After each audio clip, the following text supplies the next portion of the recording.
I'm going to be honest with you. There was a time in my life when I felt completely abandoned by God. I prayed, I fasted, I followed every rule, and still, life felt heavy, dark, impossible. I felt like a failure in the eyes of the divine. Maybe you know that feeling. That loneliness. That sense that somehow, you're not worthy of God's love. Maybe you've knelt beside your bed at night, tears streaming down your face, whispering prayers into the darkness and wondering if anyone is listening. Maybe you've done everything you were taught to do, gone to church, read your Bible, tried to be good, and still felt this emptiness inside. This sense that God is distant, unreachable, perhaps even disappointed in you. I understand that feeling more deeply than you might imagine. Because I lived it. I experienced it.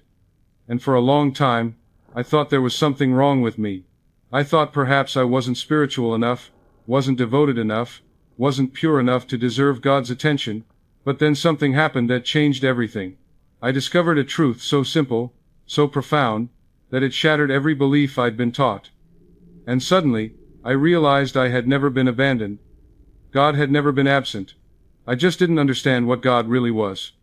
Today, I want to share that discovery with you, because if you're feeling lost, unworthy, or unheard, this message is specifically for you, and I promise you, by the time we finish our conversation today, you will never see God, yourself, or your life in the same way again. By the end of our time together, and I'm asking you to give me your full attention for the next hour, or so, you will understand the real nature of God, not as a concept you memorize, not as a doctrine you accept, but as a living presence within you that you can experience right now. You'll learn why your prayers haven't worked the way you hoped. And more importantly, how to pray in a way that moves mountains, that transforms circumstances, that brings about the changes you've been longing for. You'll discover that you are not, and never have been, separate from divine power. And my friend, this isn't just philosophy, or pretty words, or religious theory. This is practical, life-changing truth that has transformed thousands of lives, including my own. I know many of you have prayed with all your heart for healing, for money, for love, for peace, for your children, for your marriage, for your health, and nothing seemed to change. You started to wonder, does God even hear me? Am I not worthy? What am I doing wrong? Am I being punished for something? Is there something fundamentally flawed about me that makes me undeserving of God's blessings? This feeling of being unheard, unseen by the divine, creates such deep loneliness. It's a loneliness unlike any other, because it's not just feeling alone among people, it's feeling alone in the universe, feeling like even the Creator has turned away from you. I understand, because I've been there. I've knelt in prayer until my knees ached, begging for answers that seemed never to come. I've opened my Bible searching for comfort, and found only words that seemed to condemn me further. I've looked up at the stars and felt utterly insignificant, utterly alone, utterly forgotten. And perhaps you know this pain too. Perhaps you're carrying it right now, even as you watch this. Perhaps you grew up being told you're a sinner, that you were born in sin, conceived in iniquity, fundamentally flawed, from the moment of your first breath, that God is watching your every mistake, keeping a record of every wrong thought, every misstep, every failure, that you must earn worthiness through suffering, through self-denial, through perfect behavior, that you can never quite achieve. This burden of guilt, this fear of divine punishment, it's exhausting, isn't it? It makes God feel like a harsh judge rather than a loving presence. You walk through life, feeling scrutinized, never good enough, always falling short of some impossible standard. You're told God loves you, but you don't feel loved, you feel watched, judged, found wanting. And here's what happens. Life feels like it's happening to you rather than through you. You feel like a victim of circumstances, genetics, past mistakes, or bad luck. You look at other people who seem blessed, who seem to have everything work out for them, and you wonder what they did right that you did wrong. Deep down, you wonder if you'll ever have real control over your destiny, or if you're just meant to endure and hope for better days. Maybe in the next life, you think. Maybe heaven will make up for this hard life. But what about now? What about today? This powerlessness, it's one of the most painful feelings a human being can experience. And to make matters worse, there are so many teachings, so many religions, So many rules and contradictions. Everyone claims to have the truth. This denomination says one thing, that denomination says another.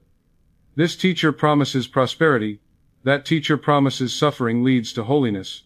You want to connect with something greater, but you don't know who or what to believe anymore. One person says God is love, another says God is wrath. One says grace covers all, another says you must work out your salvation with fear and trembling. The confusion itself becomes a barrier to genuine spiritual experience. You feel lost in a maze of contradictions, and you don't know which way to turn. Now, I want you to know something about me before we go further. I've spent over 50 years studying the great spiritual traditions: Christianity, Buddhism, Hinduism, mysticism, the teachings of the ancient mystery schools. I've counseled thousands of people, from every walk of life, from the desperately poor to the fabulously wealthy, from atheists to fundamentalists, from the sick to the healthy, from the joyful to the suicidal. I've seen what works and what doesn't. I've seen what brings freedom and what brings bondage. But I'm not here as someone above you. I'm not speaking to you from some elevated spiritual plane. I'm here as someone who struggled with these same questions. I'm a pharmacist by training, who discovered that the greatest pharmacy is the human mind connected to divine intelligence. What I teach isn't theory pulled from books, it's been tested in the laboratory of real human life, in my own life, and in the lives of countless others.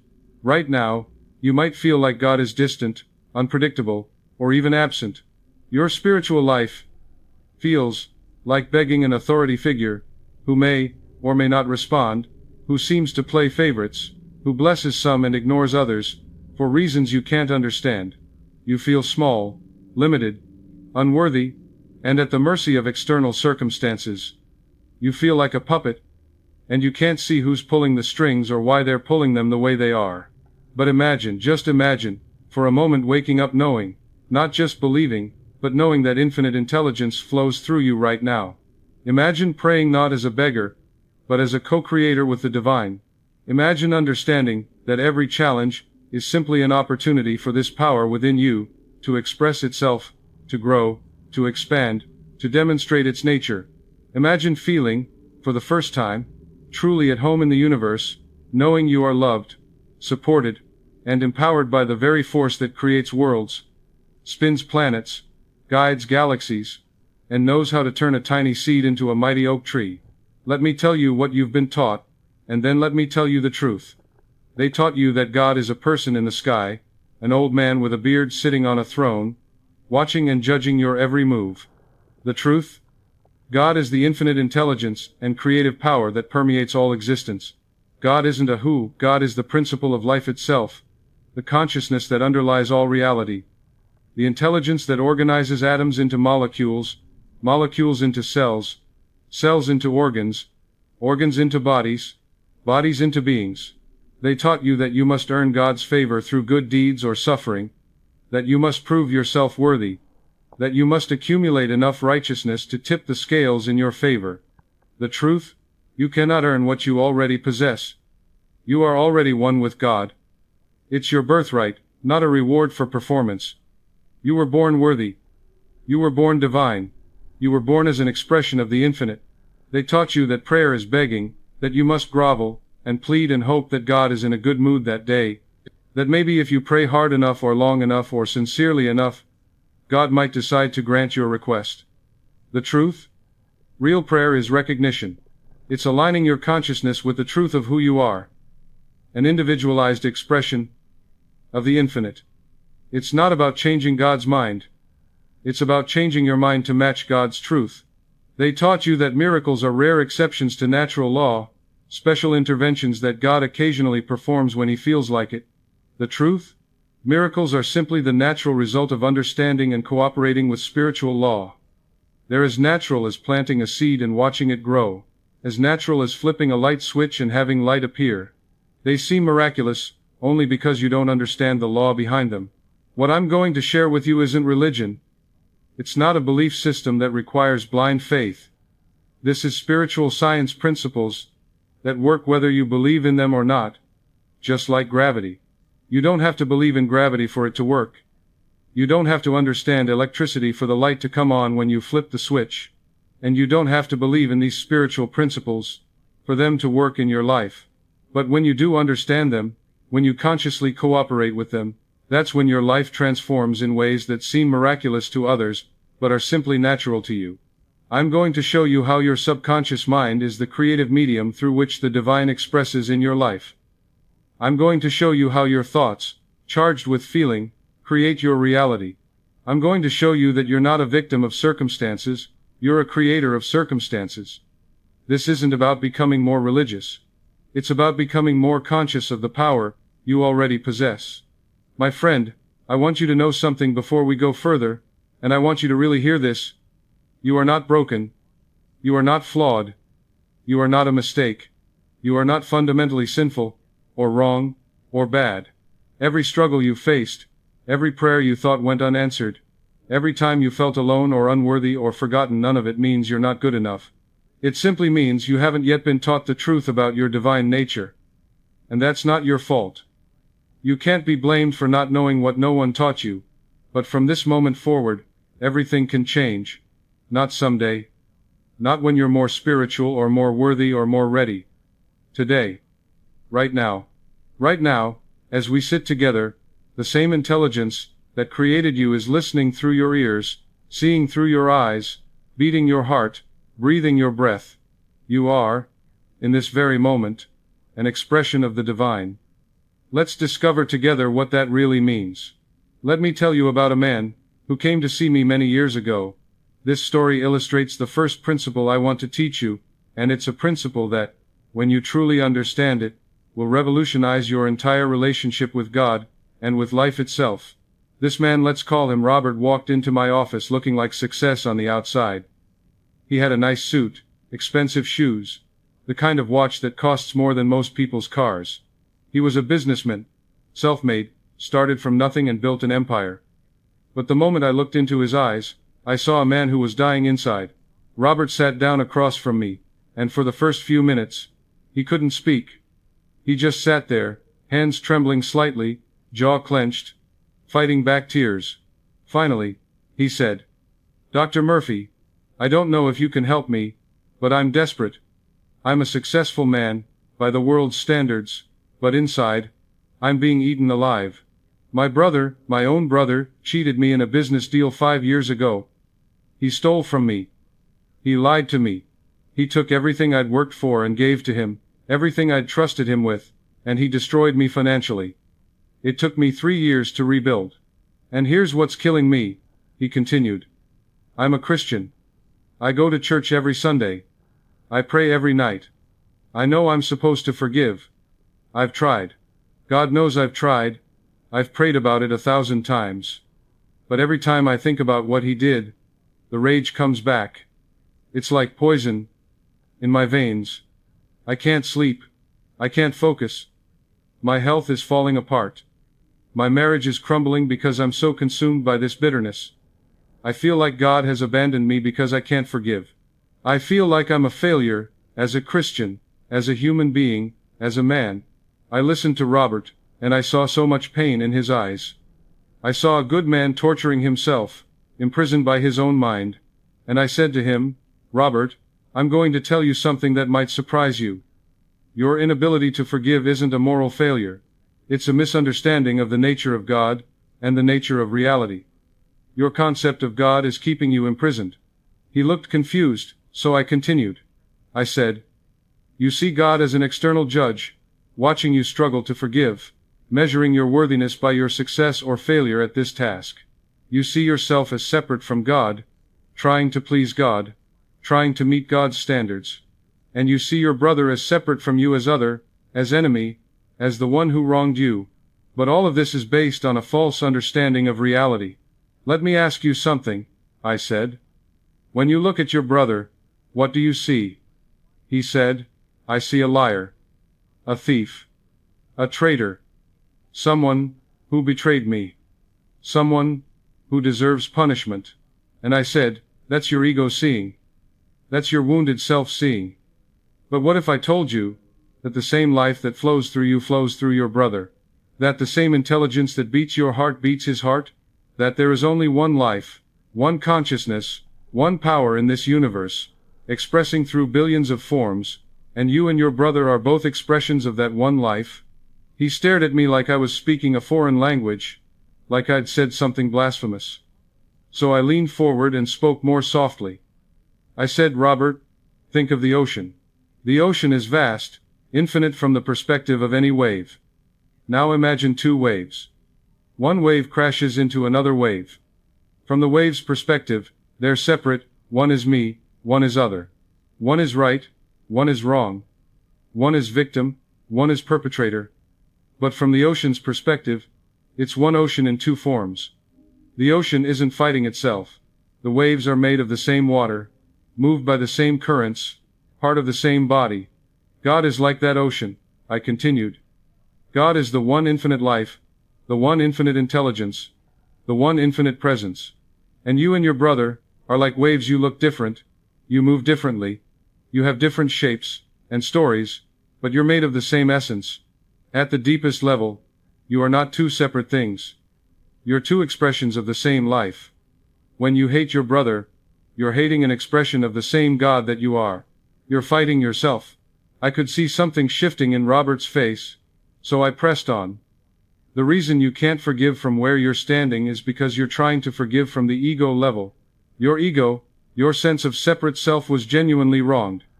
The facts of what happened are real. He did betray you. He did lie. He did steal. I'm not denying that. But your ego can't truly forgive, because the ego's whole existence depends on separation, on I versus you, on keeping score, on being right and making others wrong. But there's a deeper part of you, I said. There's a part of you that existed before your ego, before your personality, before your story. It's the part of you that says I am. It's pure consciousness. It's God expressing as you. And from that level, forgiveness isn't a moral duty, it's simply the recognition of truth. It's seeing that the God in you is the same God in your brother, even if your brother doesn't know it, even if your brother is lost in his own ego, his own pain, his own darkness. Robert was quiet for a long moment. Then he said, but how? How do I see him that way when every fiber of my being wants justice, wants him to pay for what he did? And I said, you don't start by feeling it. You start by recognizing it as truth. Intellectually first. And then impressing it on your subconscious through practice. I gave Robert a specific practice. Every night before sleep, I told him, I want you to sit quietly and imagine your brother. Don't imagine confronting him or getting revenge, or even getting an apology. Instead, imagine him happy. Imagine him successful. Imagine him blessed. Imagine him surrounded by love and light. And as you do this, say these words. The life that flows through me flows through my brother. We are both expressions of the one. I wish for him what I wish for myself, peace, prosperity, and divine guidance.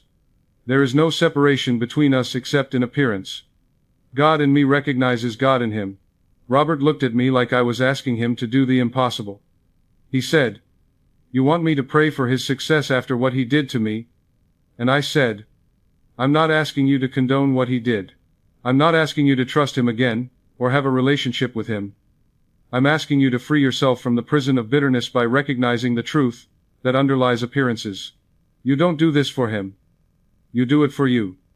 Because as long as you hold hatred in your heart, you're drinking poison and expecting him to die. Robert was skeptical, deeply skeptical, but he was also desperate. He said he'd try. And so he began the practice. Every night, before sleep, he would sit and do this exercise. He told me later that the first few weeks were torture. Every time he tried to imagine his brother blessed, his mind would rebel. He'd see images of what his brother had done. He'd feel the rage boiling up. But he kept at it. He'd gently bring his mind back, over and over, to the truth. We are one life expressing in two forms. For weeks, nothing seemed to change. His anger was still there during the day. His sleep was still troubled. His health was still declining. But he'd made a commitment, so he continued. And then, about 5 weeks into the practice, something extraordinary happened. He woke up one morning, and realized something was different. He thought about his brother, and the usual rage didn't come. There was just neutrality. Not necessarily love, not necessarily wanting to reconcile, but the poisonous hatred had dissolved. He came to see me, and there were tears streaming down his face. He said, "Dr. Murphy, something has shifted. I don't understand it, but the bitterness is gone. Not suppressed, not ignored, gone. I feel like I've been carrying a 100-pound weight on my chest for 5 years, and someone just lifted it off. I can breathe." And you know what happened after that? Within a month, his business began to flourish in ways it hadn't in years. New opportunities appeared seemingly out of nowhere. His health began to improve, the tension headaches stopped, his blood pressure normalized, he started sleeping through the night. His wife told him it was like getting her husband back from the dead, but here's what's most remarkable. About 3 months after he started the practice, Robert received a phone call from his brother. His brother, who hadn't spoken to him in 5 years, called and asked to meet. Robert agreed, curious but not attached to any particular outcome. They met at a coffee shop, and his brother, with tears in his eyes, said, "I don't know what's come over me, but I've been thinking about what I did to you. I can't sleep. I can't live with myself. I need to apologize. I need to make it right. I need to ask your forgiveness." Robert told me later that in that moment, he felt nothing but compassion. No triumph. No "I told you so." No need for revenge, just compassion for another human being who had been suffering under the weight of his own choices. He said to his brother, "I forgave you weeks ago. I don't need anything from you. I just want you to be at peace." And they talked for hours. And something healed between them that day. Now, Robert came back to me after this meeting, and he said something I'll never forget. He said, "Dr. Murphy, I've been fighting against myself all along, haven't I? All these years. I thought my brother was my enemy, but the real enemy was my own misunderstanding. I thought God was watching me fail at forgiveness. But God was just waiting for me to recognize that my brother and I are not separate. We're both waves in the same ocean." And I smiled and said, "Yes, my friend. That's exactly it. That's the truth that sets you free." Now, why do I tell you this story? Because Robert's experience illustrates the most fundamental truth I want you to understand today. God is not a person watching you from outside.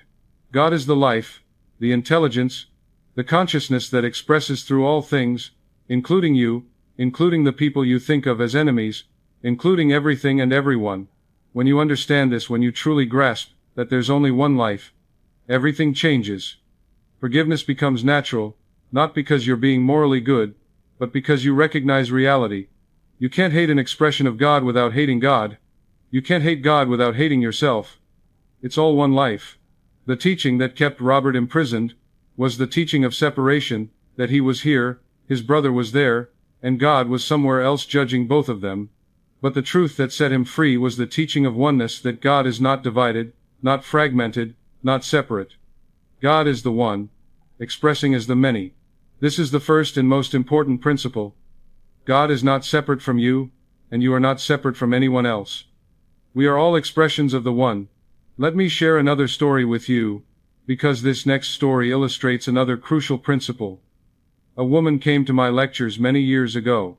She sat in the back row, head down, shoulders hunched, looking like she wanted to disappear.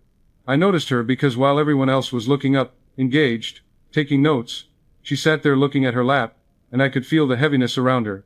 After the lecture, people came up to ask questions, to share their experiences, and she waited until everyone else had gone. Then she approached me hesitantly, like she wasn't sure she had the right to take up my time. She said, "Dr. Murphy, I don't know if you can help me. I don't know if anyone can help me. I've been..." She paused, struggling to find words. "I've been a devout Catholic my entire life. I pray the rosary every day. I go to confession weekly. I attend Mass. I volunteer at the church. I try so hard to live righteously, to be good, to serve God. But I'm miserable. I'm sick. I'm alone. And I truly believe that God is punishing me for my sins." I asked her gently, "What sins?" And she began to list them. Things she'd done 30 years ago. A relationship outside of marriage when she was 22. Harsh words she'd spoken to her mother before her mother died. A lie she'd told in her 30s. Times she'd felt jealous, or angry, or lustful. She listed them like she'd memorized them, like she'd been carrying them around in her pocket for decades, taking them out and examining them daily, flagellating herself with them. I listened, and my heart ached for her. These weren't terrible crimes. They were normal human experiences, normal human mistakes. But she had turned them into evidence of her unworthiness, proof that she deserved suffering. When she finished her litany of sins, I asked her a simple question. I said, "Do you believe God makes mistakes?" She looked startled and said, "No, of course not. God is perfect. God is all-knowing. God doesn't make mistakes." And I said, "Then how could God create you and make a mistake?" She stared at me, confused, like she couldn't parse what I was saying. So I continued. I said, "You believe you're a mistake, yes? You believe you're fundamentally flawed, unworthy, sinful at your core. But if God created you, and God doesn't make mistakes, then you cannot be a mistake, you cannot be flawed at your core. The idea that you're inherently sinful contradicts the idea that God is a perfect creator. But the Bible says..." She started, and I gently interrupted. I said, "The Bible also says you are created in the image and likeness of God. Not sort of like God. Not trying to be like God someday. Created as God's image and likeness. If God is love, you are love. If God is perfect, you are perfect at your core. Your ego has made mistakes, yes. Your personality has done things you regret, yes. But that's not who you are. That's what you've done. There's a difference." She shook her head, tears forming. She said, "But I've done terrible things. How can God forgive me?" And I said, "My dear, God has never unforgiven you. God isn't sitting in heaven keeping a list of your mistakes. That's a human invention. A projection of human judgment onto the divine. God is life itself, expressing through you. Life doesn't judge. Life doesn't condemn. Life just lives, creates, flows, expresses." I asked her another question. I said, "When you were born, were you born guilty? Did you come into this world already sinful, already condemned?" She said, "The church teaches original sin, that we're born in sin." And I said, "But what does your heart tell you? When you see a newborn baby, do you see sin? Or do you see innocence, purity, divine life expressing in a new form?" She was quiet for a long moment, and I could see something warring inside her, the teaching she'd received versus the truth her heart knew. Finally, she whispered, "When I see a baby, I see perfection. I see God." And I said, "Exactly. And you were once that baby. That perfection is still your core nature. It's just been covered over by years of false teaching, by guilt that doesn't serve you, by a concept of God that's too small." I told her, the only real sin, and sin just means missing the mark, is the belief that you're separate from God. The belief that you're unworthy. The belief that you need to earn love that's already yours. That's what keeps you in darkness, not your past mistakes, but your present belief about yourself. "But how do I change that belief?" she asked. And I could hear the desperation in her voice. "I've believed I was unworthy for so long. How do I suddenly believe I'm worthy?" And I said, "You don't force belief. You practice new thinking. You impress new truth on your subconscious mind. Every day, you tell yourself the truth, until the truth becomes your reality." I gave her a specific practice. "Every morning when you wake up," I said, "before you do anything else, before you start your litany of sins, before you start thinking about everything wrong with you, I want you to put your hand on your heart, and say these words. I am God's beloved creation. I am the perfect expression of divine life. All past mistakes are forgiven and released. I walk forward in the light of understanding. Today, God's life flows through me as health, as joy, as peace." She looked at me with tears streaming down her face now, and she whispered, "Am I allowed to be happy?" And my heart broke for her, because I realized she'd spent over 50 years believing that suffering was somehow holy, that misery was proof of devotion, that happiness was selfish or sinful. I took her hands in mine and said, "My dear child, God's will for you is not suffering. God's will for you is joy, abundance, health, love. You are God's expression. Would God create something meant to suffer? No. Suffering comes from forgetting who you are, not from God's design." She said, "But doesn't the Bible say we must take up our cross, that we must suffer as Christ suffered?" And I said, "Taking up your cross means being willing to let your false self die so your true self can emerge. It means being willing to crucify the ego, the false beliefs, the illusion of separation. It doesn't mean God wants you to be miserable. Jesus said, 'I come that you might have life, and have it abundantly.' Abundantly. Not scarcely. Not miserably. Abundantly." This woman, her name was Margaret, began the practice. Every morning, that affirmation. And she told me later that at first, the words felt like lies. Her mind would rebel. Who am I to claim I'm God's beloved creation when I've done so many wrong things? But I'd told her, say it anyway. Your conscious mind might doubt, but your subconscious will receive the impression, and over time, the truth will sink deeper and deeper until it becomes your reality. And that's exactly what happened. Within weeks, I noticed a change in her countenance. She started sitting in the front row instead of the back. She started making eye contact. She stood taller. Within months, the health issues she'd been battling for years began to resolve. Mysterious pain that doctors couldn't explain gone. Chronic fatigue lifted. Insomnia healed. Her whole face looked different, younger, lighter, like someone had turned a light on inside her. She came to me about 6 months into her practice, and she said, "Dr. Murphy, I don't know how to explain this, but I feel like I've been living in a dark prison cell my entire life, and I didn't even know there were walls. I thought the darkness was just reality. I thought the heaviness was just life. But you opened a door I didn't know existed. And now I can see sunshine. I can feel warmth. I can breathe."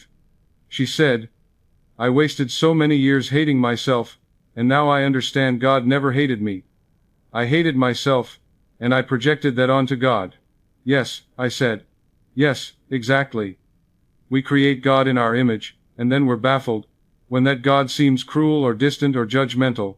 But the real God, the true God, is infinite love, infinite intelligence, infinite life. And you are an expression of that.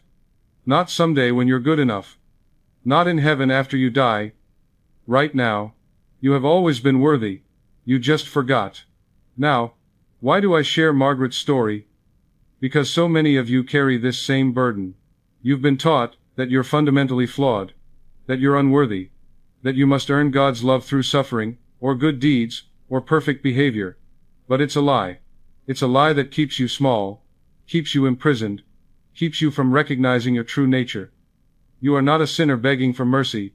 You are God's expression, God's beloved creation, God's very life made manifest in individual form. When you understand this, guilt dissolves. Not because you're ignoring your mistakes, but because you recognize that mistakes are learning opportunities, not evidence of your unworthiness. Let me tell you about a third person now, because this story illustrates yet another crucial principle. This one is quite different from the others. There was a man who attended my lecture specifically to debunk what I was teaching. His name was Dr. Harrison. I'll never forget him, and he was a physicist, brilliant mind, multiple degrees, published papers, the whole credential parade. He sat in the front row, with his arms crossed, a skeptical expression on his face, occasionally shaking his head at things I said. After the lecture, he approached me, and I could tell he'd been waiting for this moment. He said, "Dr. Murphy, with all due respect, what you're teaching is superstition dressed up in nice words. There is no God. There's only matter, energy, and the laws of physics. Consciousness isn't some mystical force. It's just a byproduct of brain chemistry. You're giving desperate people false hope, based on unscientific nonsense." I looked at this man, and I didn't feel defensive. I felt curious. I said, "Tell me, Dr. Harrison, what is matter?" He said, "Matter is physical substance, atoms, particles, the building blocks of reality. Everything is made of matter and energy. And I said, interesting. And what are atoms made of? He said, without hesitation, subatomic particles, protons, neutrons, electrons. These are the fundamental components of atoms. And what are those made of? I asked. He paused, just for a moment, then said, energy, vibrating energy fields. When you get down to the quantum level, matter is just energy vibrating at different frequencies. And I said, fascinating. And what determines how that energy organizes itself into atoms, molecules, cells, organs, bodies, galaxies, universes? What's the intelligence behind the organization? He said, natural laws. The laws of physics, gravity, electromagnetism, strong and weak nuclear forces. These laws govern how matter and energy behave. And I said, exactly. Natural laws. Now, tell me, Dr. Harrison, where do these laws come from? Who wrote them? How does the universe know to follow them? How does an acorn know to become an oak tree and not a rosebush? How does your body know how to heal a cut without you consciously directing each cell? How does it know to digest food, to breathe, to create a human being from 2 cells? Is that random? Or is there intelligence, organization, consciousness behind it all? He opened his mouth to respond, then closed it. I continued, you see, you don't believe in God because you're imagining an old man in the sky with a long white beard, sitting on a golden throne, occasionally interfering with natural law when the mood strikes him. And I don't believe in that God either. That's a human projection. But I'm not talking about that. I'm talking about infinite intelligence, the consciousness that pervades all existence, the organizing principle behind what you call natural law, the intelligence that knows how to create a human being from 2 cells, the power that guides planets in their orbits, the wisdom that tells every seed how to become its full expression. He was quiet, thinking. So I said, you worship at the altar of natural law. You marvel at the elegance of physics, the beauty of mathematics, the precision of the universe. You dedicate your life to understanding these principles. But what if I told you that what you call natural law is what I call God? That the intelligence behind the equations is what spiritual people have always pointed toward. You're not an atheist, Dr. Harrison. You're rejecting a false concept of God. But you believe in God, you just call it different things. Laws of nature, quantum fields, universal principles, mathematical elegance. These are just different names for the same reality. He came back the next week, and the week after that, and slowly, over months of conversation, I watched his whole worldview shift, not because I argued him into it, but because he began to see that science and spirituality aren't opposed, they're describing the same reality, from different angles. The physicist talks about fields of energy and consciousness affecting matter. The spiritual teacher talks about God and prayer and manifestation. Different language, same reality. One day, about a year into our conversations, he said to me, Dr. Murphy, I've been searching for God in equations my entire life.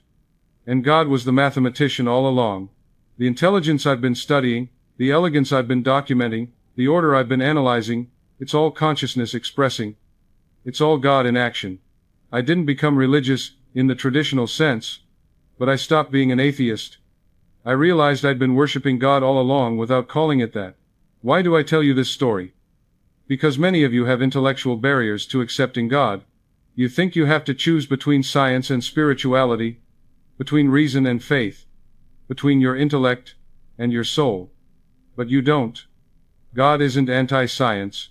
God is the intelligence that makes science possible.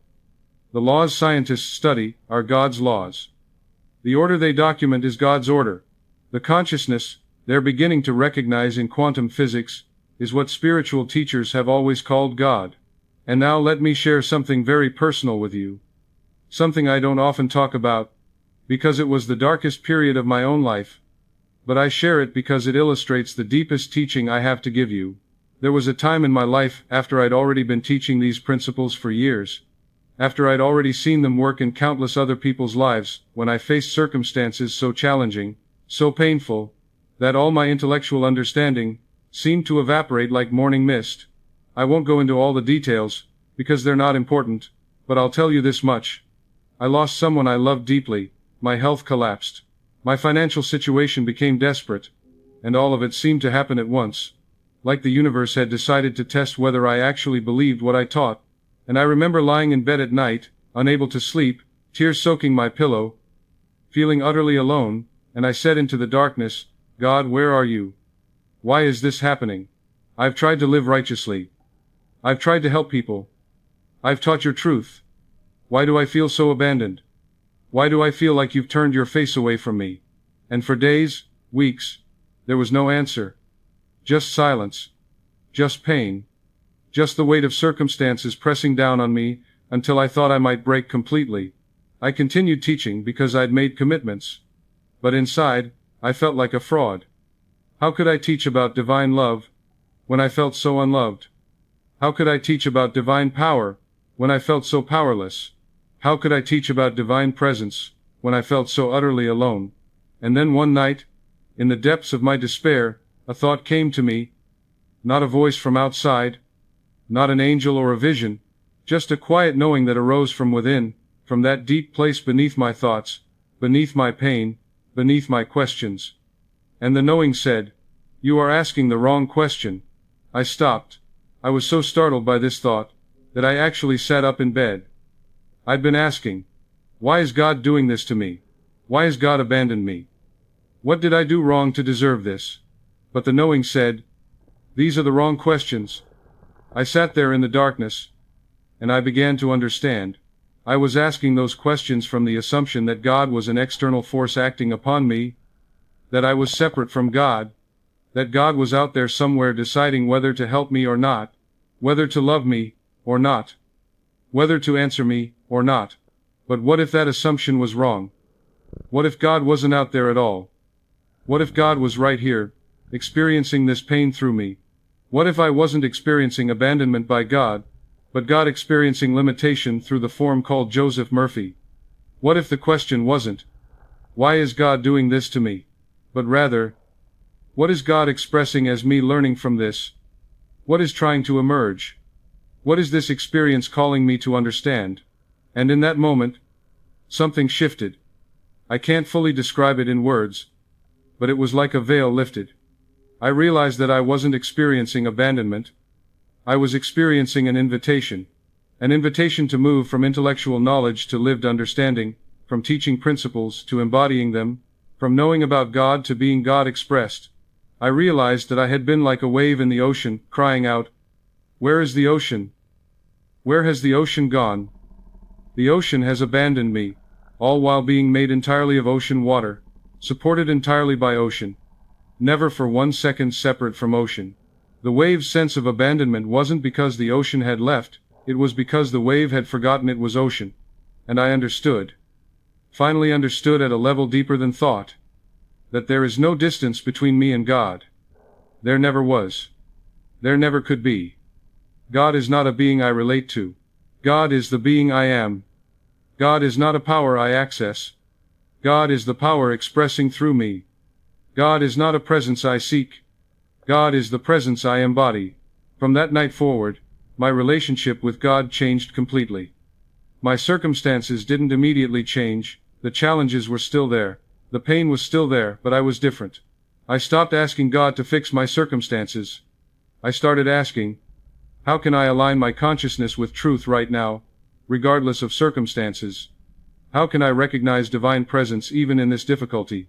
How can I see this situation as God experiencing limitation in order to discover God's own unlimitedness? And as my consciousness shifted, my circumstances began to shift too. Not through some external intervention, not because God in heaven finally decided to help me, but because I discovered that consciousness creates experience. When I changed my inner world, my outer world reorganized to match. The health returned. The financial situation resolved. The grief transformed into a deeper capacity for love. And I understood that none of it had been punishment. All of it had been invitation. This personal dark night of the soul taught me something I could never have learned from books or teachings. It taught me that God is not a force acting upon us from outside. God is the consciousness experiencing through us from inside. We are not creations of God, we are expressions of God. We are not separate beings, trying to get God's attention. We are God's attention focused in particular forms. And when you truly understand this, when you move from intellectual knowledge to lived realization, everything changes. You stop being a victim. You stop waiting for rescue. You stop begging for intervention. Instead, you recognize that infinite power is expressing through you right now, and your only job is to align your consciousness with that truth. Now, these stories I've shared, Robert and his brother, Margaret and her guilt, Dr. Harrison and his science, my own dark night, they're not just inspiring tales. Each one contains a principle, a key to unlocking the kingdom within you. Let me now take these principles and explain them clearly, simply, so that you can understand and apply them in your own life. The first and most important principle is this: God is not a person. I know that might sound strange to some of you, maybe even heretical, but hear me out. God is not a superhuman being sitting on a throne somewhere in the cosmos, watching your every move, judging your every thought. That's a human projection, a metaphor that ancient people used to relate to something that's actually beyond all human concepts. God is the infinite, invisible presence and power that permeates all existence. God is consciousness itself, the awareness behind all awareness, the life within all life, the intelligence that organizes energy into matter, matter into forms, forms into beings. Think of electricity for a moment. You can't see electricity with your eyes. You can't touch it directly without experiencing it. But you see its effects, everywhere: lights, warmth, power, movement. You don't pray to electricity to work. You don't beg electricity to flow. You simply understand the principle and plug into it. God is like that, except infinitely more so. God is the divine energy, the infinite intelligence, the organizing principle that's already flowing through everything, including you. The Bible says, God is spirit. Spirit, not body. Spirit, not person. Spirit, which is consciousness, life, intelligence, presence. From a scientific perspective, consciousness is increasingly being recognized as the ground of being, the quantum field of infinite possibility from which all things emerge. From an experiential perspective, that sense you have right now of I am, that awareness of your own existence, that's your point of contact with the infinite. That's God announcing itself through the form called you. Now, you might be thinking, but doesn't the Bible talk about God as Father, as King, as Judge? Yes, it does. Because humans need metaphors to relate to the infinite. We need stories, images, concepts that our minds can grasp. A loving Father is the closest human experience to unconditional creative power, so we use that image. A king represents authority and sovereignty, so we use that metaphor. But these are fingers pointing at the moon, they're not the moon itself. Don't confuse the metaphor with the reality. When you understand God as presence rather than person, everything changes. You stop begging an external authority and start recognizing an internal power. You stop trying to manipulate God's will and start aligning with divine principle. Prayer becomes not about changing God, but about changing your consciousness to reflect truth. This shift is enormous. It's the difference between feeling like a beggar hoping for handouts and recognizing that you're an heir to infinite abundance. This means that right now, in this very moment, you are immersed in God the way a fish is immersed in the ocean. You cannot be separate from God any more than a wave can be separate from the ocean. Distance from God is impossible. It's a cosmic impossibility. What we call distance from God, what we call separation, is simply forgetting our true nature. It's amnesia, not abandonment. You're not traveling toward God. You're waking up to the God you already are, the God you've always been, the God you can never stop being. And this leads me to the second revolutionary truth, and this is the one that will blow your mind if you really let it in. You are not separate from God, you are God expressing. Now, I know some of you just bristled at that. I know some of you are thinking, that's blasphemy. That's pride. That's the sin of Satan claiming to be God. But hear me out, because I'm not saying what you think I'm saying. I'm not saying your ego is God. I'm not saying your personality is God. I'm not saying the separate self you think you are is God. That would indeed be pride. That would be delusion. But I'm saying something much more profound. The consciousness that says I am through you is the same consciousness that creates universes. The life that beats your heart is the same life that spins galaxies. The intelligence that grew your body from 2 cells is the same intelligence that organizes all of existence. You are not a creation of God, in the sense of being a separate thing that God made. You are God in expression, God in manifestation, God experiencing itself through individual form. Just as a wave is not separate from the ocean, but is the ocean in a particular form, you are not separate from the infinite, but are the infinite individualized, particularized, focused in this time and space. Imagine the ocean again. Now imagine a wave. The wave is made of ocean water. The wave moves with the ocean's power. The wave has no separate existence from the ocean. If you could somehow remove all the ocean from the wave, there would be no wave left. Yet the wave has its own unique form, its own individual expression, its own apparent boundaries and identity. That's you. You are a wave in the infinite ocean of divine life. Now here's what's beautiful about this. You're not less than the ocean. You're not inferior to the ocean. You're the ocean in a particular, unique expression. Every quality of the ocean is present in the wave. The ocean's power, the ocean's depth, the ocean's life, it's all present in every wave. Similarly, every quality of God is present in you. Not partially, not potentially. Actually, right now. The wisdom of God, the power of God, the love of God, the creativity of God, it's all expressing through you right now, whether you recognize it or not. Jesus understood this. When he said, I and my Father are one, people wanted to stone him for blasphemy. But he wasn't claiming to be different from everyone else. He was announcing the truth about human nature. He understood that the I am speaking through him was the same I am that spoke to Moses from the burning bush. The same I am that underlies all existence. And he spent his entire ministry trying to get people to understand that they too were expressions of the divine. The kingdom of heaven is within you, he said. Not coming someday. Not in some far-off place. Within you. Right now. Because you are the temple of the living God. And get this. A temple is not where God visits occasionally. A temple is where God lives, where God dwells, where God is. You are not a house God visits sometimes. You are the very dwelling place of the divine. Now you might ask, and this is a fair question, if I'm God expressing, if I contain all of God's power, why can't I do miracles? Why am I struggling? Why do I have problems? Why is my life difficult? And the answer is this. Because knowing something intellectually and realizing it in consciousness are 2 very different things. Look at a seed. That tiny seed contains an entire tree. The trunk, the branches, the leaves, the fruit, the future seeds. It's all there, encoded in that seed. But the seed sitting on a shelf doesn't become a tree. The seed must be planted. It must be given the right conditions. It must be nurtured. It must be given time. The tree is in the seed potentially, but it must be brought out actually through the right process. You're like that seed. You contain all of God's power potentially. But that power must be brought out actually through consciousness, through understanding, through alignment of your beliefs with truth. You can't just say I'm God, and expect everything to change. You must impress this truth on your subconscious mind. You must live from this truth.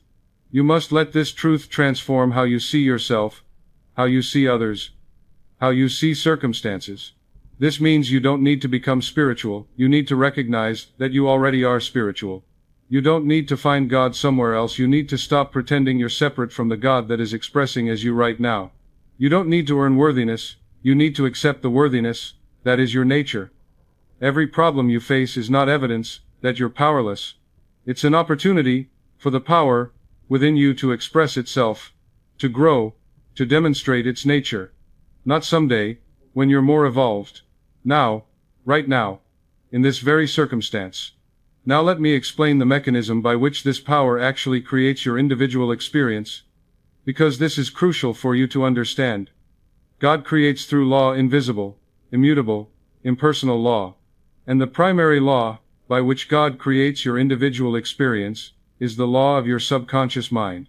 Your subconscious mind is the creative medium between infinite intelligence and your outer world. It's the bridge between the invisible and the visible, between the potential and the actual, between consciousness and form. Whatever you impress upon your subconscious with feeling and conviction, it must express in your experience. This is law. It works whether you believe in it or not. Just like gravity works whether you believe in it or not. Think of your conscious mind as a gardener, and your subconscious as soil. The gardener plants seeds, which are thoughts and beliefs. The soil doesn't judge the seeds. The soil doesn't say, "Oh, this is a tomato seed, I'll grow it, but this is a weed seed, I refuse." No. The soil grows whatever is planted in it. It's neutral, impersonal, creative. Plant tomato seeds, you get tomatoes. Plant weed seeds, you get weeds. Plant nothing, you get whatever the wind blows in. Your subconscious is exactly the same. It accepts whatever your conscious mind plants with feeling, and it creates matching conditions in your life. It doesn't question. It doesn't judge. It doesn't say, "Oh, this thought isn't good for you, so I won't create it."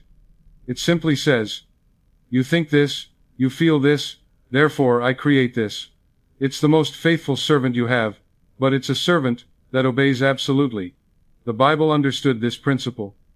That's why it says, "As a man thinketh in his heart, so is he." The heart here represents subconscious feeling, not just intellectual thought. It's what you think with emotion, what you believe in your depths, what you feel to be true that creates your experience.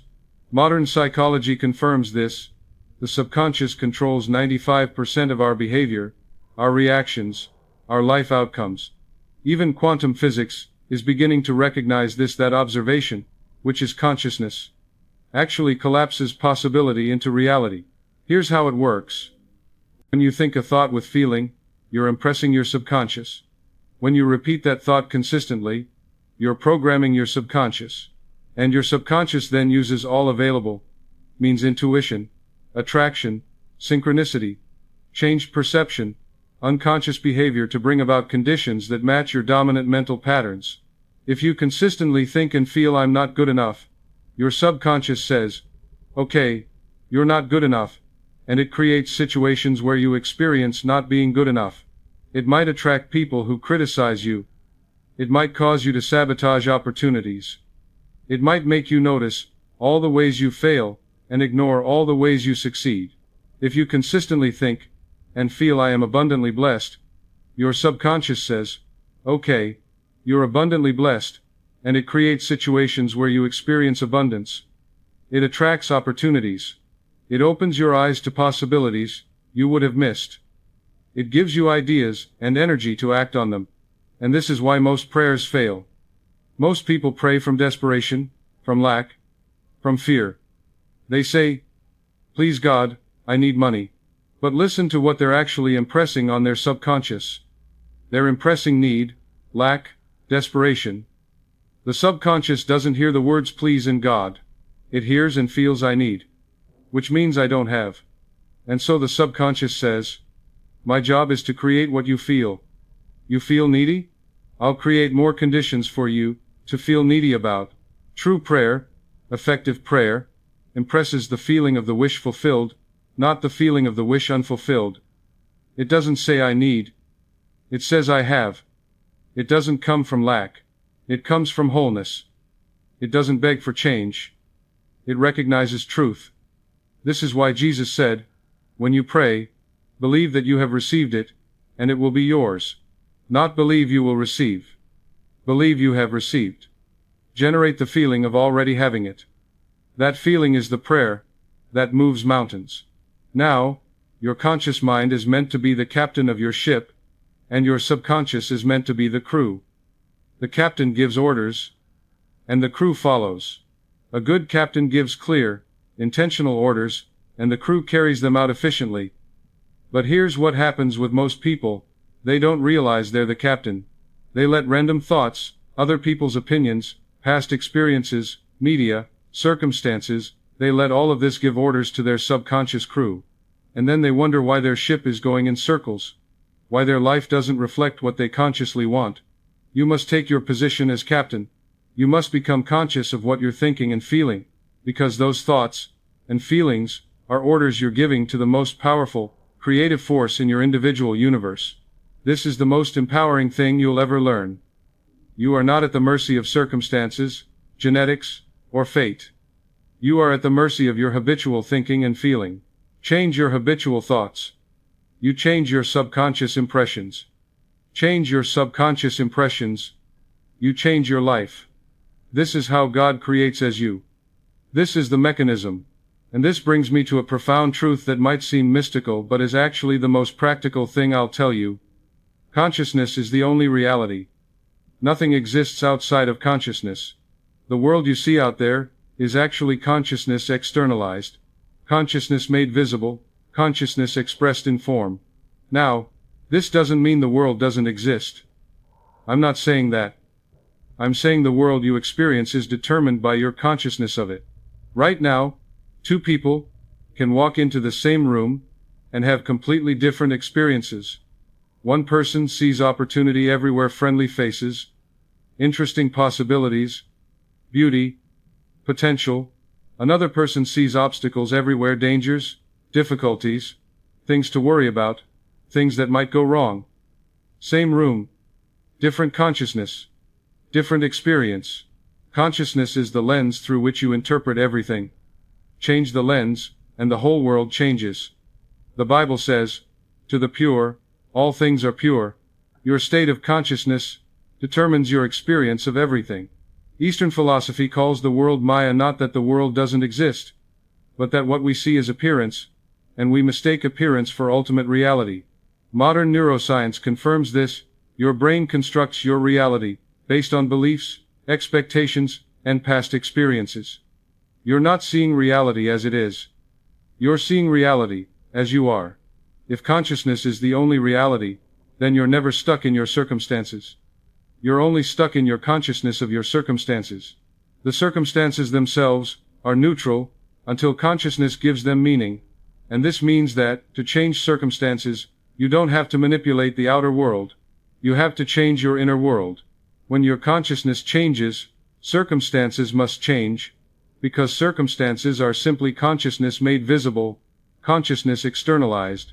Your eyes tell you the world is solid, fixed, external to you, operating by its own rules, independent of you. But quantum physics reveals something astonishing. Matter is mostly empty space, held together by invisible forces.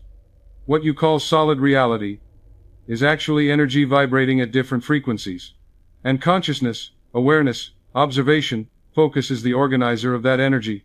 Your outer world is a perfect mirror of your inner world. If you see lack, you're in a consciousness of lack. If you see abundance, you're in a consciousness of abundance. If you see enemies, you're in a consciousness of separation. If you see brothers and sisters, you're in a consciousness of unity. The mirror doesn't create the image, you do, with your consciousness.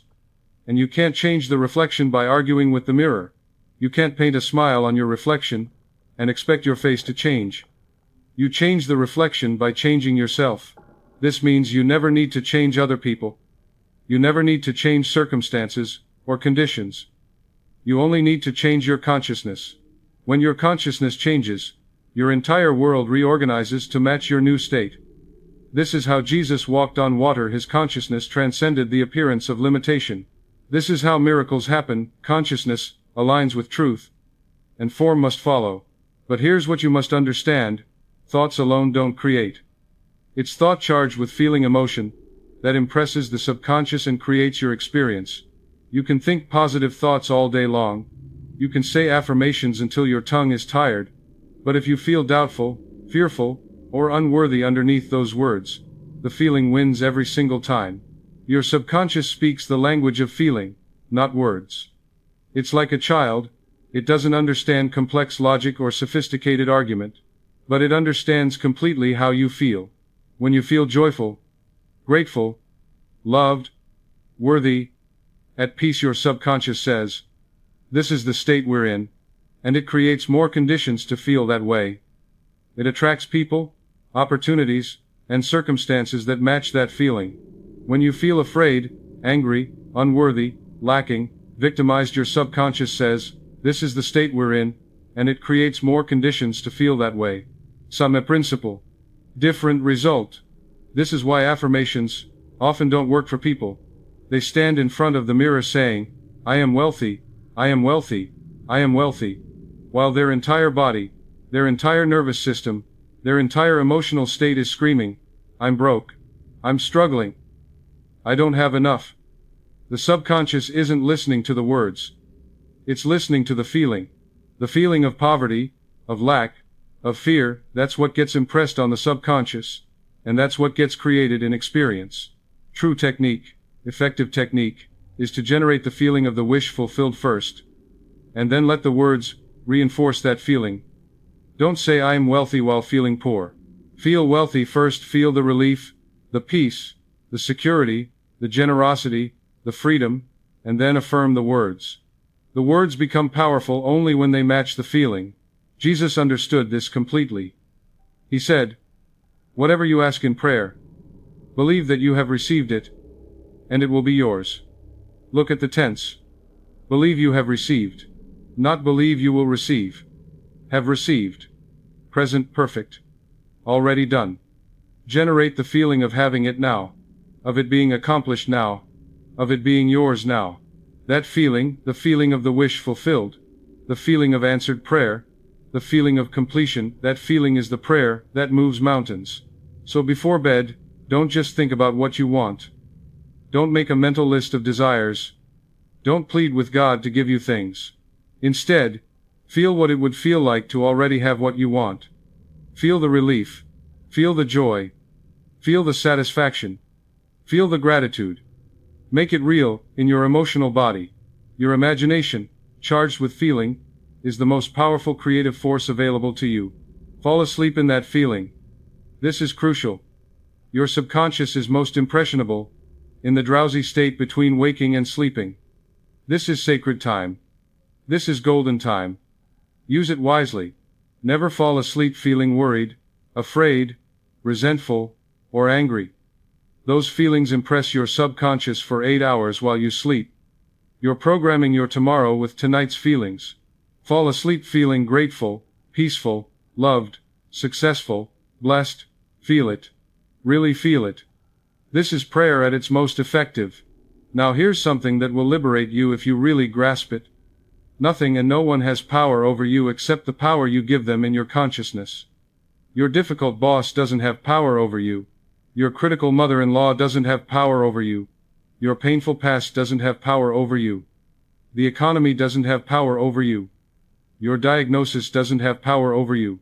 Only your consciousness has power, and consciousness is yours to direct. When you say, he makes me angry, you're giving away your power. Think about that phrase, he makes me. As if another person has the remote control to your emotional state, as if you're a puppet and others pull your strings. But nobody makes you angry. You make yourself angry, based on how you interpret events, based on the meaning you assign to their behavior, based on your habitual patterns of response. When you say, the economy is bad, so I can't succeed, you're giving the economy power over your individual experience. But look around, even in the worst economies, some people thrive. Some businesses grow. Some individuals prosper. Why? Same economy, different consciousness. They refuse to accept the collective belief. They maintain a consciousness of prosperity regardless of external conditions. Events themselves, people themselves, circumstances themselves, they're all neutral until you give them meaning. Rain isn't bad or good. It's just rain, just water falling from the sky. To the farmer whose crops are dying in drought, rain is a blessing from heaven. To the person whose wedding is being rained on, rain is a disaster. To the child who wants to play outside, rain is disappointing. To the one who loves storms, rain is exciting. Same rain, completely different experiences, because consciousness assigns meaning. Stop giving away your power to circumstances, people, or conditions. Take back your power by taking responsibility for your consciousness. And let me be clear, responsibility doesn't mean blame. I'm not saying you created every difficult circumstance through bad thinking. I'm not saying you're to blame for painful experiences. But I am saying that you have responsibility, the ability to choose your response, your interpretation, your meaning-making, your consciousness. And that ability is your power. When you realize that you create your experience through consciousness, not your circumstances, but your experience of your circumstances, you're finally free. You're no longer a victim waiting for external conditions to change. You're a creator, choosing your inner state regardless of outer conditions. And when your inner state changes, your outer conditions must eventually change to match, because consciousness is the only reality. And this transforms completely how we understand prayer. True prayer isn't asking God to change something external.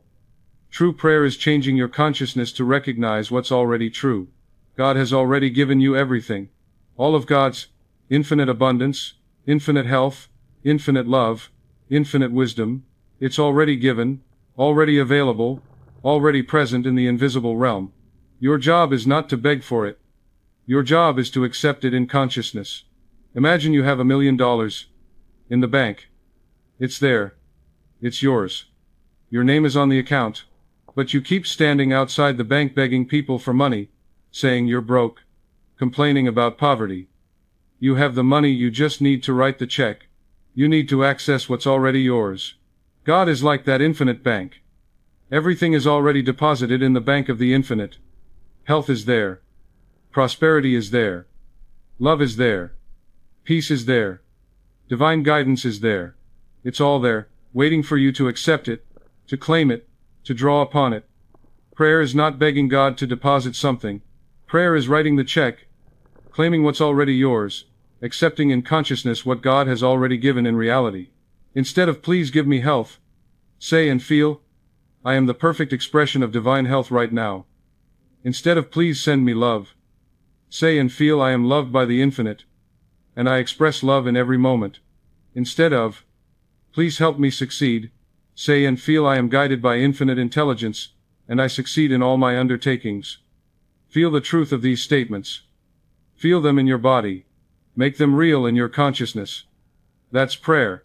Before raising Lazarus from the dead, Jesus didn't beg. He didn't plead. He didn't doubt. He thanked God that it was already done. Father, I thank you that you have heard me. Past tense. Already accomplished. He recognized the truth, he felt the truth, he spoke from the truth, and the truth manifested as the resurrection of Lazarus. That's the pattern for all effective prayer.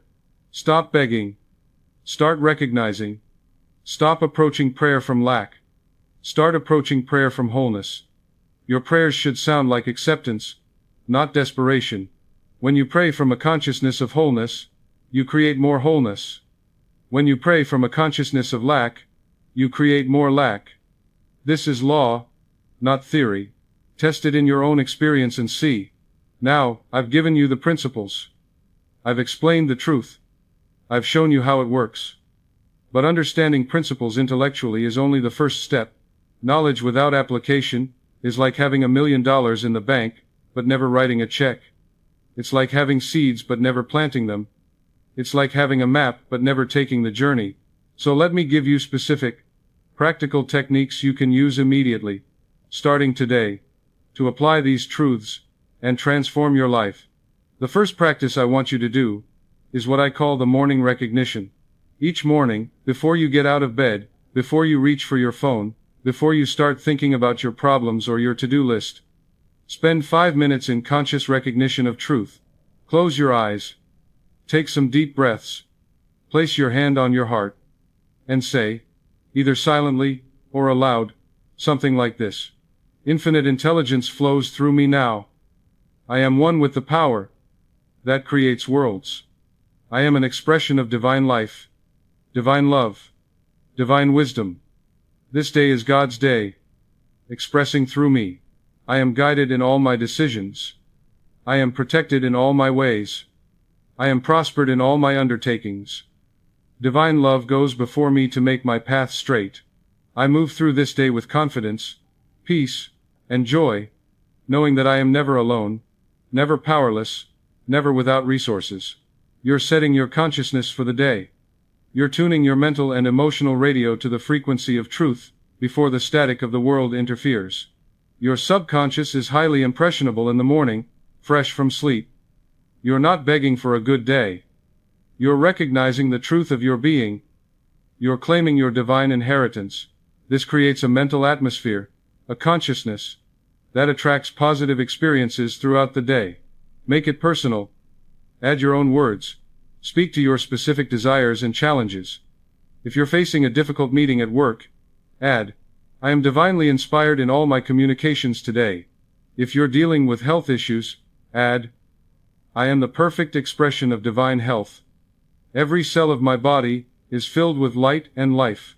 If you're worried about finances, add, I am supplied from the infinite source of divine abundance. There is no lack in the mind of God, and God's mind is my mind. Make it yours, make it real, make it felt. But always speak from the feeling of already being what you desire, not from the feeling of lacking what you desire.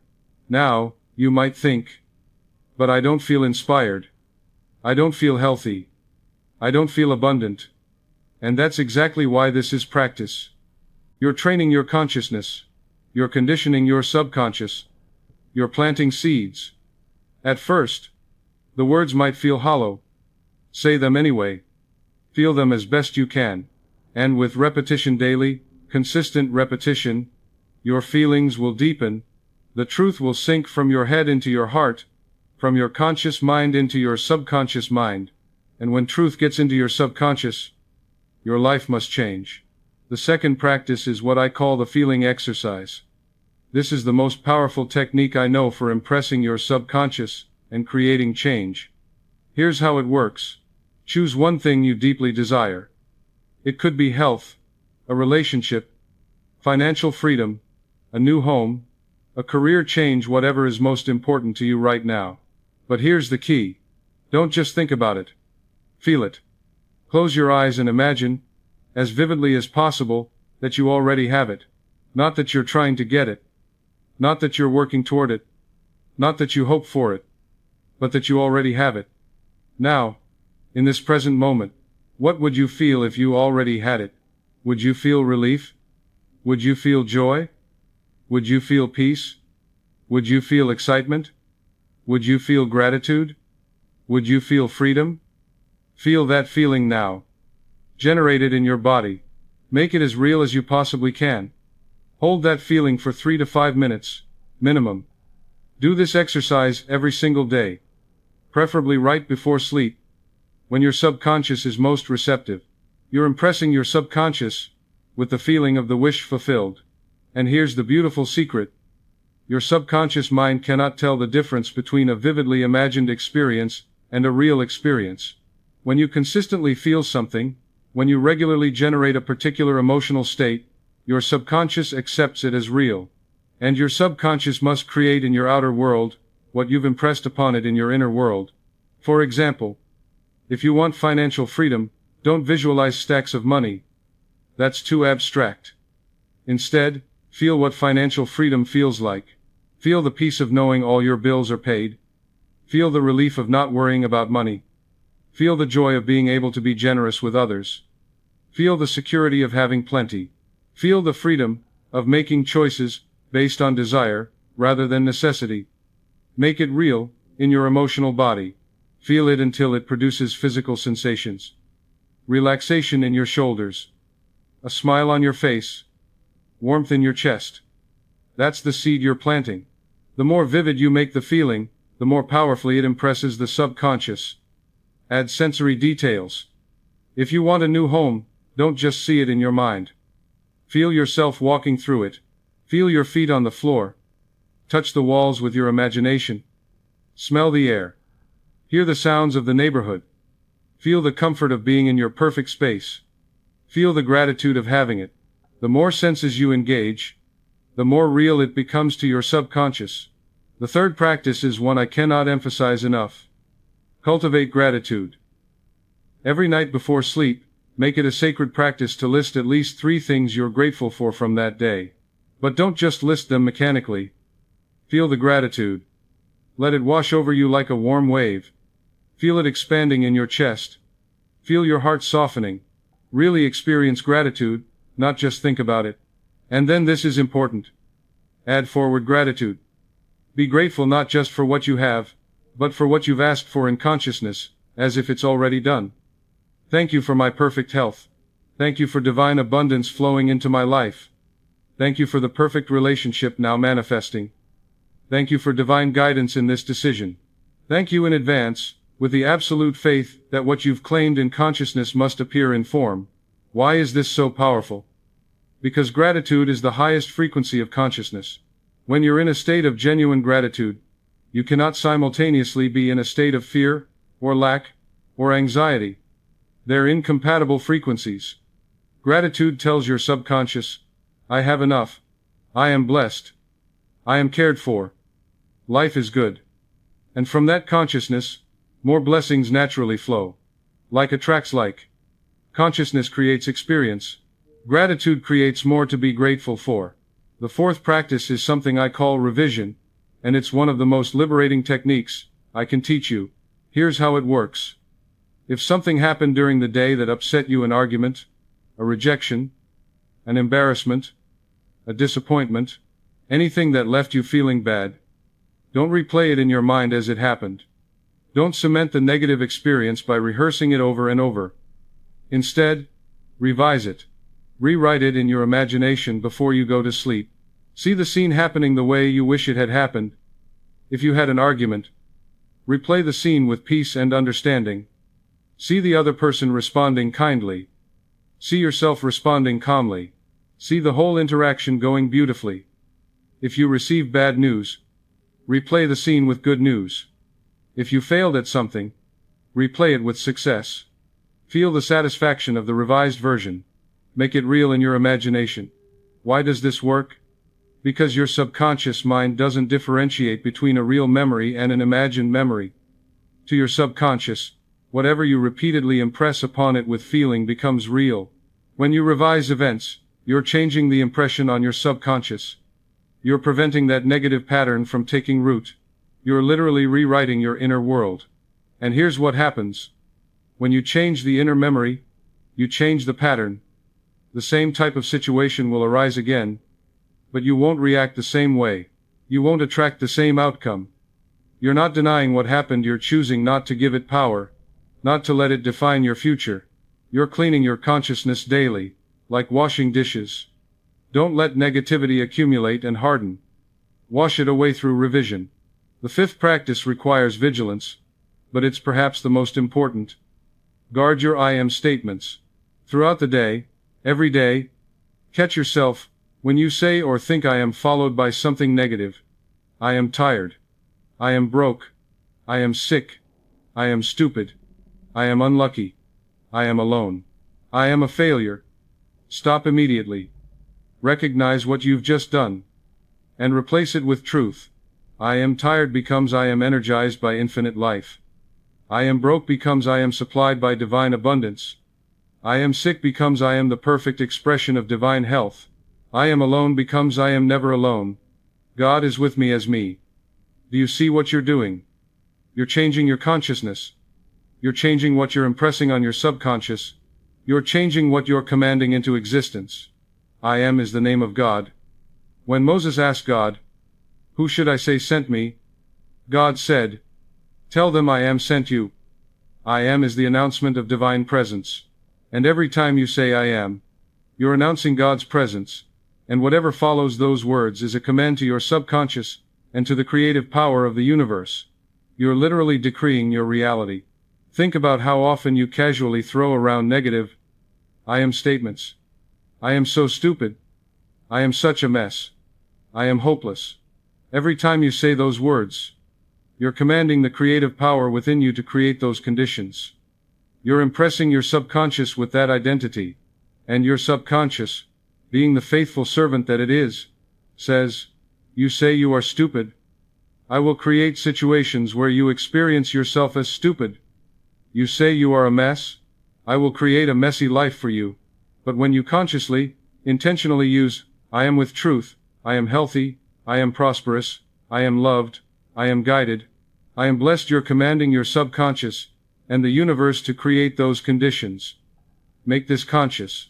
Put sticky notes around your house, your car, your workspace that say, "What am I claiming after I am?" This will help you stay vigilant, will help you catch yourself before you speak yourself into limitation. Finally, the sixth practice is what I call the 30-day mental diet. And I'm going to challenge you with this. For 30 consecutive days, and it must be consecutive. If you break the diet, you start over at day 1. Refuse to speak or think about what you don't want. Only speak about and think about what you do want. When negative thoughts come, and they will, don't fight them. Don't feel guilty about them. Just gently redirect. Pivot. Turn your attention to what you desire instead. For 30 days, talk only about health, never about sickness. Talk only about prosperity, never about lack. Talk only about love, never about loneliness. Talk only about success, never about failure. Talk only about peace, never about anxiety. If you catch yourself spiraling into worry or complaint or criticism, stop. Take a breath. And consciously choose a better thought. A thought more aligned with what you actually want. This will be challenging. Your mind has habits, grooves it runs in automatically. You've spent years, maybe decades, thinking certain ways. But you can't think two thoughts at the same time. When you fill your mind with what you desire, there's no room for fear or limitation. After 30 days of this practice, positive thinking will become habitual. Your subconscious will be completely reprogrammed. Your life will be different, not because the world changed, but because you changed your consciousness of the world. Now, you won't be perfect at this. You'll slip. You'll have moments where you forget, and fall back into old patterns. Don't condemn yourself. Don't give up. Don't say, "I failed, so I'm starting over tomorrow." Just begin again in the next moment. The moment you notice you've fallen into negativity, you have the power to choose again. Progress, not perfection, is the goal. But here's what I want you to understand. These aren't just nice exercises. These aren't feel-good practices with no real power. These are the specific techniques by which you consciously cooperate with the divine power within you. These are how you impress your subconscious mind. These are how you change your consciousness, and changing your consciousness changes your life, because consciousness is the only reality. Start with one practice. Master it. Make it a habit. Then add another. You don't have to do all 6 at once. But commit to at least the morning recognition and the feeling exercise before sleep. Those 2 alone, done consistently, will transform your life within weeks. You'll notice shifts in your circumstances. You'll notice shifts in your emotions. You'll notice shifts in your sense of who you are. And within months, your entire life will be different. Not because God decided to finally help you, but because you decided to align with the truth of your being. You decided to claim your divine inheritance. You decided to stop waiting for permission, and start being what you already are, an expression of the infinite. My dear friend, we've covered so much ground today. We've explored the nature of God, the truth of your being, the law by which consciousness creates experience, and the practical techniques to apply this truth. Let me now bring it all together for you, in a way you can carry with you always. You are not, and never have been, separate from God. This is the foundation of everything I've taught you today. God is not up there watching you, judging you, deciding whether to bless you or punish you. God is the very consciousness, experiencing life through you right now. God is the awareness reading these words, the life beating your heart, the intelligence breathing your breath. You are not a beggar hoping for divine favor. You are the infinite expressing in individual form. You are God's beloved expression, God's unique thought, God's individualized presence. Everything you've been searching for outside yourself, love, peace, abundance, health, purpose, belonging, is already within you. Not coming someday, when you're good enough, or spiritual enough, or evolved enough. Now. Right now. You don't need to become worthy. You already are worthy by the very fact that you exist. You don't need to earn God's love. You are God's love taking form. Your only work is to remember, to recognize, to realize what has always been true. When you truly understand this, not just intellectually, not just as a nice idea, but in the depths of your being, everything changes. Prayer is no longer begging, it's a recognition of truth. Problems are no longer evidence of your powerlessness. There are opportunities for the power within you to express itself. Fear dissolves because you understand that nothing can harm your true nature, which is eternal, infinite, divine. Life becomes an adventure of discovering just how much power you actually have, not power over others, but power over circumstances, conditions, and your own consciousness. What does this mean practically? It means you stop waiting for external conditions to change before you can be happy. You realize happiness is your natural state when you're aligned with truth. It means you stop blaming others for your experience. You recognize that your consciousness creates your experience, and consciousness is within your control. It means you stop feeling like a victim of life. You recognize yourself as a creator, as God creating through individual form. It means, when you face challenges, you don't say, "Why is God doing this to me?" You say, "What is this experience inviting me to understand? How is this calling me to grow? What limitation is this asking me to transcend?" It means when you see suffering in others, you don't judge them as separate from you. You recognize that the one life suffering through them is the same one life expressing through you, just under different conditions, different circumstances, different levels of understanding.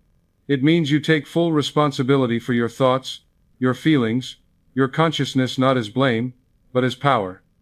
You recognize that the captain's wheel of your ship is in your hands. You can't control the ocean, but you can control how you navigate it. And more than that, you can control your consciousness, which is the only true power you have. And consciousness, as we've seen, creates experience. And so I say to you now, with all the conviction of my soul, with all the love in my heart, with all the certainty of one who has tested these principles, and seen them work in my own life, and in thousands of others' lives. God in me is God in you, is God in all. There is only one life, one power, one presence, one intelligence, one love, and that presence is expressing perfectly right now as you, as me, as everyone, and everything. You are never alone. Never. The idea of aloneness is impossible when you understand that God, infinite life, infinite presence, is expressing as you. You are never abandoned. How could God abandon itself? How could the ocean abandon a wave? You are never unworthy. How could an expression of the infinite be unworthy?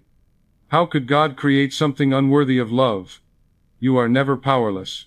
The same power that creates galaxies beats your heart. The same intelligence that guides planets in their orbits guides you, if you'll listen. I am the infinite made visible. I am the eternal expressing in time. I am the formless taking form. I am loved, not because I earned it, but because love is my nature. I am guided, not because I deserve it, but because infinite intelligence flows through me. I am prospered, not because I worked hard enough, but because abundance is the nature of the universe I live in. I am protected, not by external forces, but by the truth of my being, which nothing can harm or destroy.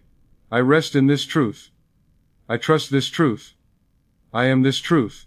And when I forget, as I sometimes will, because I'm human, because I live in a world of appearances that seem so real, so solid, so unchangeable, when I forget, I gently remind myself.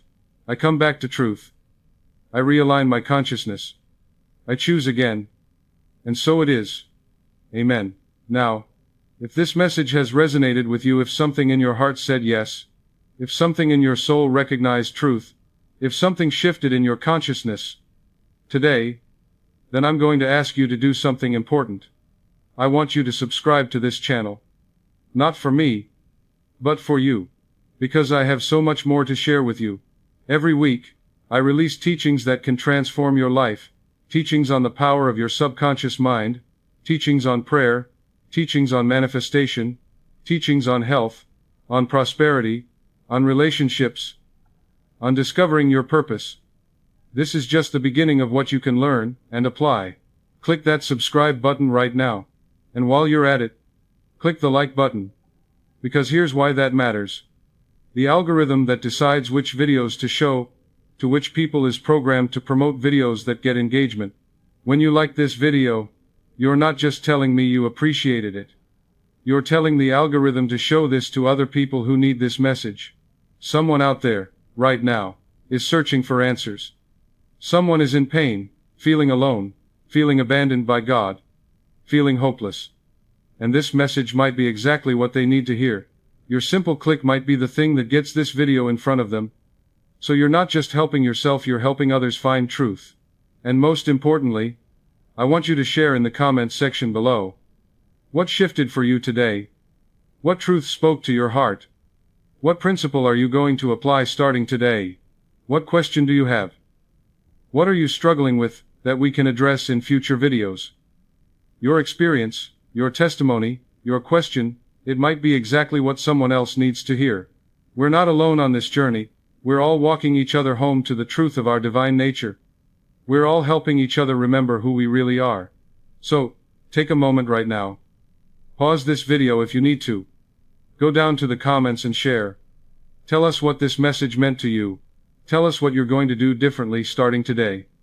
Tell us about the miracle that happened when you applied these principles, or ask the question that's burning in your heart.